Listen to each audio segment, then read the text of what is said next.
as you can see, let's get back to Sky 5 pilot Chase Rutledge. Chase, looks like we're looking at a trailer, a camper trailer of some kind that is definitely burning through. Yeah, that's right. And we saw this earlier, and there was a little bit of smoke coming out of the window, but now it's almost completely engulfed in flames. This will be, if they count this as a structure, this will be structure number 3 that has burned here in this area. And then you were talking about the railroad. There is a train on the track just to the west of us that is stopped. It is sitting there, and it's not going to be able to cross over this bridge because it's got a lot of damage. The bridge has damage that they're going to have to fix. That is Reno, so there are some flames there that are kind of slowly burning to the south towards Reno. But the fire on the bridge, I do believe they've got it put out, especially the one right there in the center. I don't see any more smoke rising up from that, so that is good news. There was a little bit more smoke there on the far east side of the bridge, but they've been working to try to get this out. There was a fire truck underneath, and I think they've done that. But like you said, and like the railroad said, they're not going to let any trains cross over this bridge until they completely run a safety check on it to make sure they can do that. But there's probably a lot of damage they're going to have to fix, guys.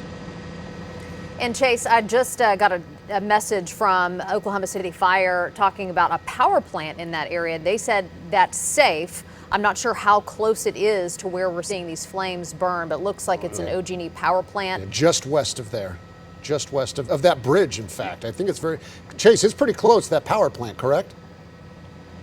Yeah, there is a power plant that's close, and it go to the left.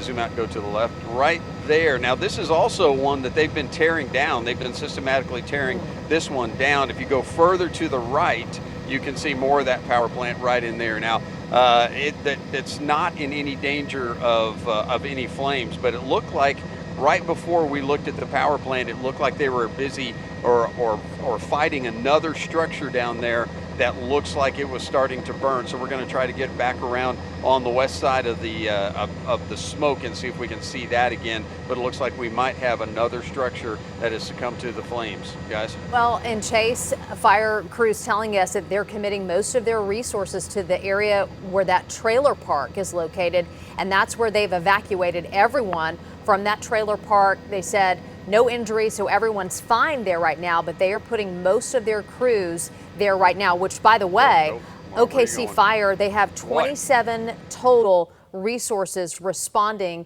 to the scene on top of, the brush pumpers and the tankers. And then they have help coming in as well from another fire department, from Mustang Fire, on scene. And Chase, as you guys push in here, we see another structure. Does it look like it's a shed, perhaps? I'm pretty sure that's new. Yeah. Chase, that's new, right? We haven't seen that one burning yet, I don't believe. Yeah, that's new. I think that's what we were seeing them fighting. There were firefighters right outside, but look how close it is to the trailer right next to it. And I can tell you, this is right next door to the first trailer that we saw burning. So if you looked just to the left a little bit, that's where the other trailer was. You can see flames still smoldering right there where that other structure was. Yeah. So there's still a lot of enough fire down there that it is threatening some of these other structures.